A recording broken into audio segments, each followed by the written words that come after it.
நதிக்கரையோரத்திலே நன்கு நடப்பட்ட மரம் போல, நதிக்கரையோரத்திலே நன்கு நடப்பட்ட மரம் போல, என்றும் முன்னருகே நான் நின்றிட அருள்வாயே, என்றும் தங்கிட அருள்வாயே. நதிக்கரையோரத்திலே நன்கு நடப்பட்ட மரம் போல,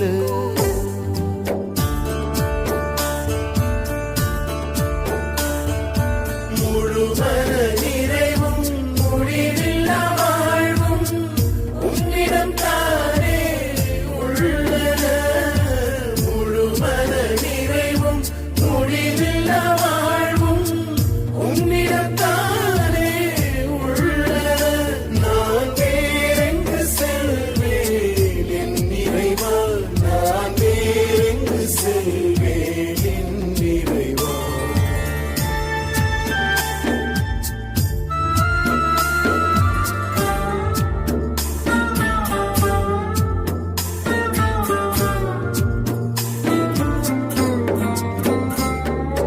ஊருக்குள் நான் அலைந்து தினம் உழைத்தே சோர்ந்தாலும், ஊருக்குள் நான் அலைந்து தினம் உழைத்தே சோர்ந்தாலும், காரிருள் சூழ்நிலையிலே உன் காலடி சேர்த்திடுவார், உன் காவலில் சேர்த்திடுவார். நதிக்கரையோரத்திலே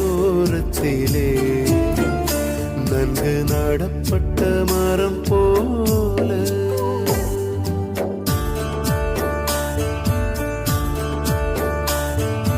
முழு மன நிறைவும் முடிவில்லா வாழ்வும் உன்னிடம் தானே உள்ளன. முழு மன நிறைவும் முடிவில்லா வாழ்வும் உன்னிடம் தானே உள்ளன. நான் வேறெங்கு செல்வேன் என் நிறைவா, நான் வேறெங்கு செல்வேன் என் நிறைவா.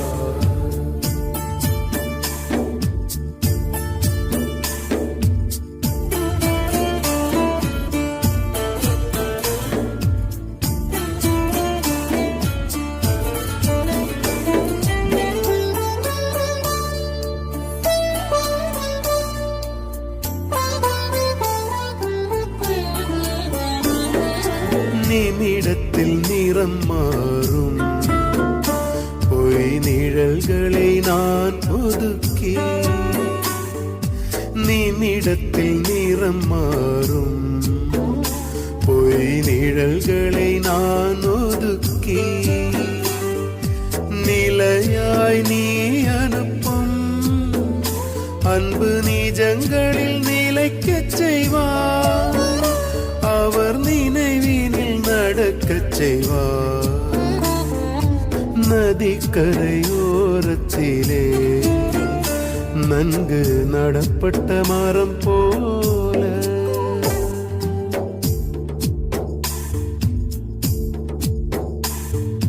முழு மன நிறைவும் முடிவில்லா வாழ்வும் உன்னிடம் தானே உள்ளன. முழு மன நிறைவும் முடிவில்லா வாழ்வும் உன்னிடம் தானே உள்ளன.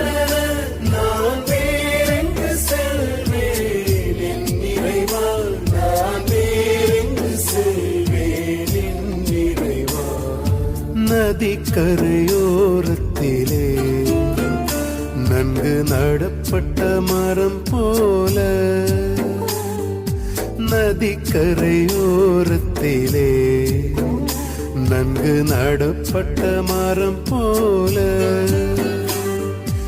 என்றும் முன்னருகே நான் நின்றிட அருள்வாயே, என்றும் தங்கிட அருள்வாயே.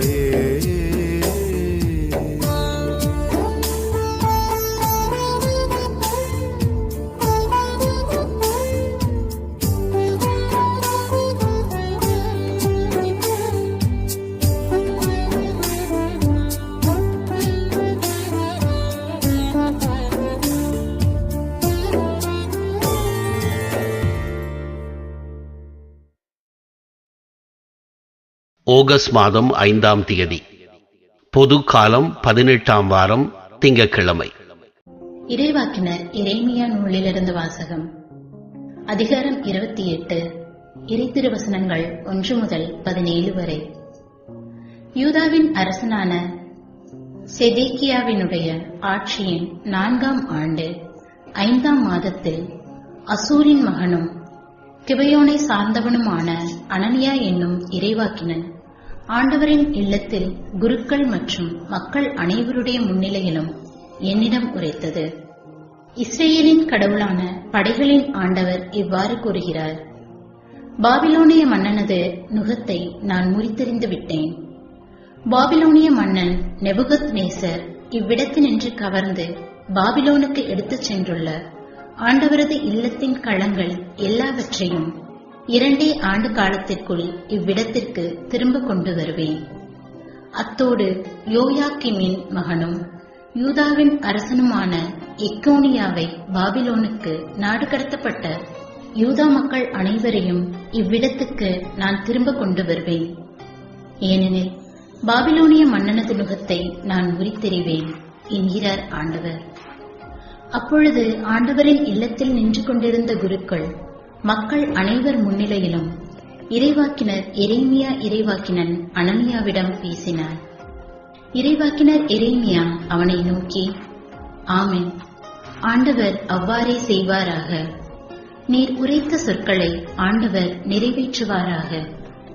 ஆண்டவர் இல்லத்தின் களங்களையும் நாடு கடத்தப்பட்டோர் அனைவரையும் பாபிலோனிலிருந்து இவ்விடத்திற்கு திரும்ப கொண்டு வருவாராக.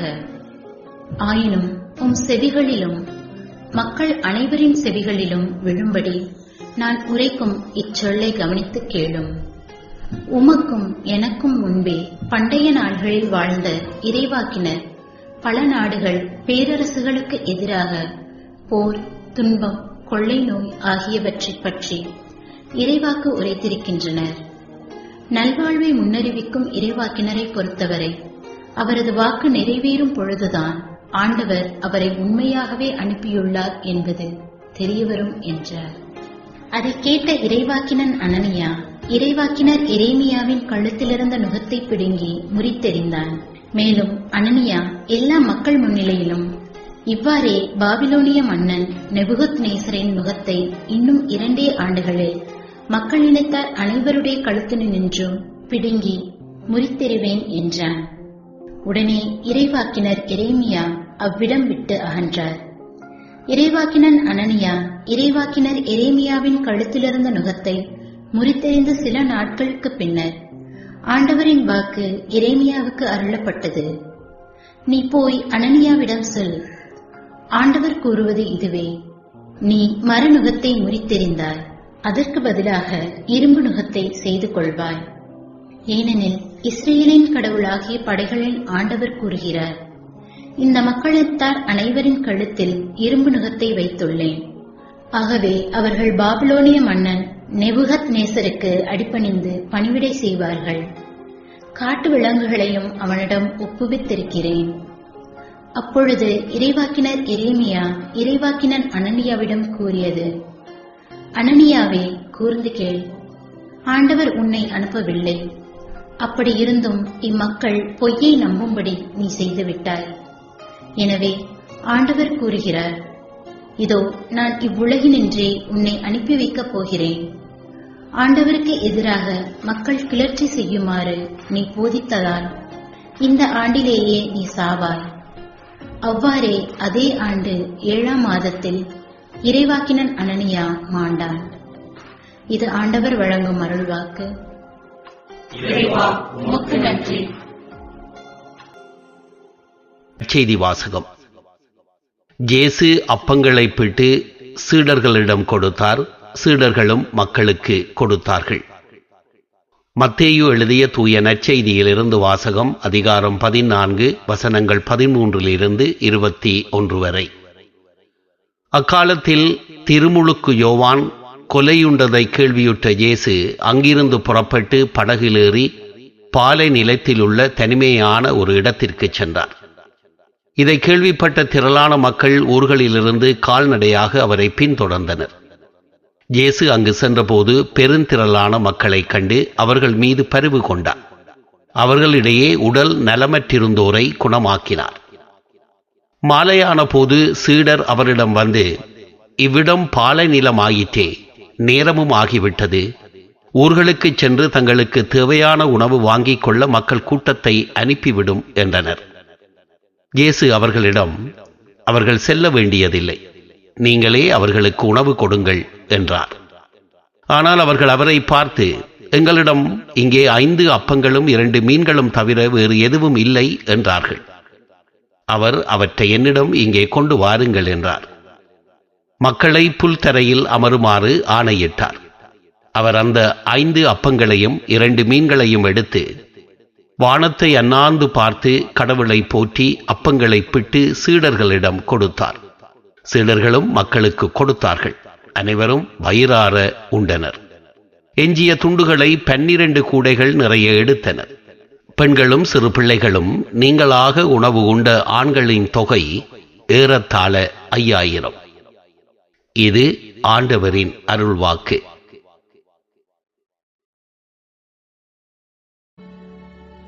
கிறிஸ்துவே உமக்கு புகழ். பிரியமானவர்களே, ஒரு கற்பனை கதை. விழா மேடை ஒன்றில் பிளாஸ்டிக்கில் செய்யப்பட்ட செயற்கை ரோஜா பூக்களும் இயற்கை ரோஜா பூக்களும் அருகருகே வைக்கப்பட்டிருந்தன. பிளாஸ்டிக் ரோஜா ஒன்று தன் அருகே இருந்த இயற்கை ரோஜாவை பார்த்து இவ்வாறு சொன்னதாம், நாம் இருவருமே ரோஜாக்கள் தான், ஒரே மாதிரி தோற்றமளிக்கின்றோம். ஆனால் மனிதர்கள் என்னை விட உனக்குத்தான் அதிக முக்கியத்துவம் கொடுக்கிறார்கள், உன்னைத்தான் அதிக விலை கொடுத்து வாங்குகிறார்கள், உன்னை பராமரிப்பதற்கு படாத பாடுபடுகிறார்கள். ஆனால் இன்னும் சொல்லப்போனால் உன்னை விட என்னை தான் அவர்கள் அதிகம் மதிக்க வேண்டும். காரணம், நீ ஒரே மேடையோடு காணாமல் போய்விடுகிறாய், நானோ பல மேடைகளை காண்கிறேன். நீ 2 நாட்களுக்கு மேல் தாக்கு பிடிப்பதில்லை, நானோ மாதக்கணக்கில் வாடுவதில்லை என்று சொன்னதாம். செயற்கை ரோஜா சொன்னதை எல்லாம் பொறுமையோடு கேட்டுக்கொண்டிருந்த இயற்கை ரோஜா இறுதியாக சொன்னது, நீ சொன்னது அனைத்தும் உண்மைதான், ஆனால் ஒரு முக்கியமான விஷயத்தை நீ மறந்துவிட்டாய். நான் உண்மை, நீயோ போலி. போலி என்னதான் உண்மையைப் போல தோன்றினாலும் அது ஒருபோதும் உண்மையின் இடத்தை நிரப்ப முடியாது என்று சொன்னதாம். அன்பிற்குரியவர்களே, உண்மைக்கும் போலிக்கும் இடையேயான போராட்டம் காலம் காலமாக நடந்து கொண்டே வருகிறது. போலிகளின் எண்ணிக்கை அதிகமாக இருப்பதன் காரணமாக உண்மைத்தன்மையை அவ்வப்போது கேள்விக்குட்படுத்தப்படுவதும் வரலாற்றில் நடந்திருக்கிறது. இன்றைய முதல் வாசகமானது போலி இறைவாக்கினரான அனனியாவுக்கும் இறைவனின் உண்மை இறைவாக்கினரான எரேமியாவுக்கும் இடையேயான போராட்டத்தை பற்றி எடுத்துரைக்கிறது. வடநாடான இஸ்ரேலில் இருந்த பெத்தேல் என்கின்ற இடத்தில் ஆமோஸ் என்ற கடவுளின் இறைவாக்கினருக்கும் பெத்தேலில் இருந்த அமர்சியா என்ற போலி இறைவாக்கினருக்கும் இடையே போராட்டம் நடந்தது போல ஆமோஸ் 7வது பிரிவு தென்னாடான யூதாவில் கடவுளின் இறைவாக்கினரான எரேமியாவை எதிர்த்து நின்றவர் அனனியா என்ற போலி இறைவாக்கினர். உண்மையில் சொல்லப்போனால் போலி இறைவாக்கினரான அனனியாவின் வார்த்தைகளை நாம் போலி இறைவாக்கு என்று சொல்ல முடியாது. பாபிலோனிய அடிமைத்தனத்தில் உழன்ற மக்களுக்கு மற்ற இறைவாக்கினர்கள் ஆறுதல் வார்த்தைகளை கொடுத்தது போலவே இவரும் ஆறுதல் வார்த்தைகளை சொல்லி பாபிலோனிய அடிமைத்தனம் முடிவுக்கு வரும் என்ற நம்பிக்கை செய்தியை மக்களுக்கு கொடுக்கிறார். இருப்பினும் அவர் சபிக்கப்பட்டதற்கு காரணம் அவர் கொடுத்த செய்தி இறைவனிடமிருந்து வரவில்லை என்பதே.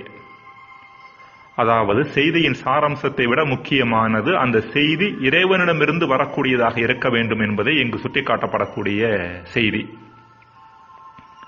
புனித யோவான் தன் முதல் திருமுகம் 4வது பிரிவு முதல் வசனத்தில் இவ்வாறு சொல்கின்றார், தூய ஆவியின் தூண்டுதல் தமக்கு இருப்பதாக சொல்லிக் கொள்ளும் எல்லோரையுமே நம்பிவிடாதீர்கள். அந்த தூண்டுதல் கடவுளிடமிருந்து வருகிறதா என சோதித்தறியுங்கள். ஏனெனில் போலி இறைவாக்கினர் பலர் உலகெங்கும் தோன்றியுள்ளனர் என்கின்றார் 1 யோவான் 4:1.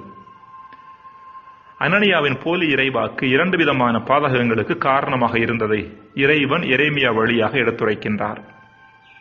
முதலாவதாக, அனனியா தன் இறைவாக்கு வழியாக மக்கள் பொய்யை நம்பும்படி செய்தார். வசனம் 15. இரண்டாவதாக, அவரின் இறைவாக்கு ஆண்டவருக்கு எதிராக மக்கள் கிளர்ச்சி செய்யுமாறு அவர்களை தூண்டியது. வசனம் 16. அன்பிற்குரியவர்களே, காந்தியடிகள் உண்மையே கடவுள், கடவுளே உண்மை என்றார். எனவே எவையெல்லாம் கடவுளிடமிருந்து வருகின்றனவோ அவையெல்லாம் உண்மையாகவும், எவையெல்லாம் கடவுளிடமிருந்து வரவில்லையோ அவையெல்லாம் போலியாகவும் இருக்கின்றன. இறைமகன் இயேசு நெடுநேரம் வரை ஜெபத்தின் வழியாக இறைவனோடு இணைந்திருந்ததால் அவரது வாழ்வு உண்மைத்தன்மை வாய்ந்ததாக இருந்தது. போலித்தனமும் இரட்டை வேடமும் அங்கு இல்லை. நம் வாழ்வு கூட இறைவனோடு ஜெபம் மற்றும் நற்செயல்கள் வழியாக இணைந்திருக்கின்ற வரை உண்மைத்தன்மை வாய்ந்ததாக இருக்கும். இல்லையேல் அதில் போலித்தனங்கள் அதிகமாக இருக்கும். சமூகத்தை திருப்திப்படுத்துவதற்காகவும் அதை ஏமாற்றுவதற்காகவும் நிறைய முகமூடிகளை அணிய வேண்டியிருக்கும். இயல்பாக இருக்கின்ற தன்மை குறைவாகவே இருக்கும். ஜெபம். இறைவா, உம்மோடு உண்மையான உறவு கொள்வதன் மூலம் உண்மை வாழ்வு வாழ்ந்திட வரம் தாரும். ஆமென்.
ஆடுகளுக்கு ஆறுதல் தரும் விருந்திது. தெருவின் ஓரம் கிடக்கும் மனித தேறுதல் பெரும் விருந்திது. பசியின் கொடுமை அறிந்த இயேசு பரிவோடளிக்கும் விருந்திது. பசியின் கொடுமை அறிந்த இயேசு பரிவோடளிக்கும் விருந்திது.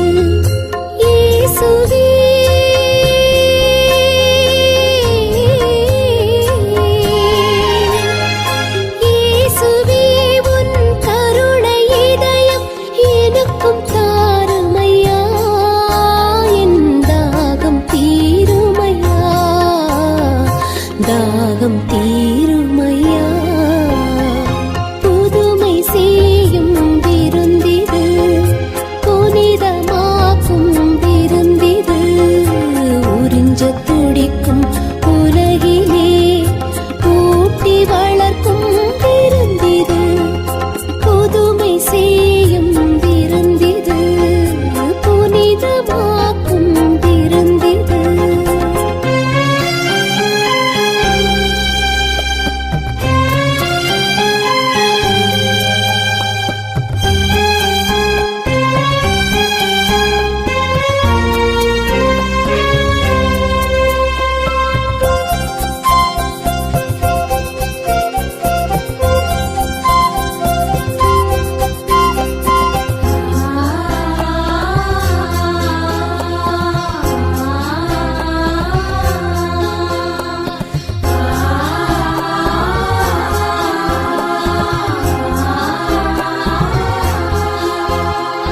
வல்ல தேவன் தன்னை வெறுமை ஆக்கி கொடுத்த விருந்திது.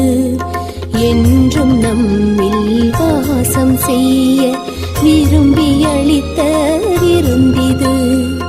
அடிமை நமது பாதம் கழுவி மாண்பை தந்த விருந்திது.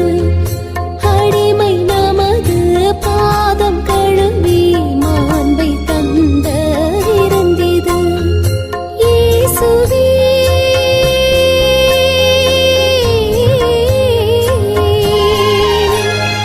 இயேசுவே உன் துடிக்கும் இதயம் எனக்கும் தாருமையா.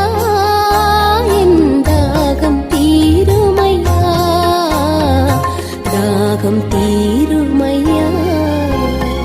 புதுமை செய்யும் விருந்திது புனிதமாக்கும் விருந்திது.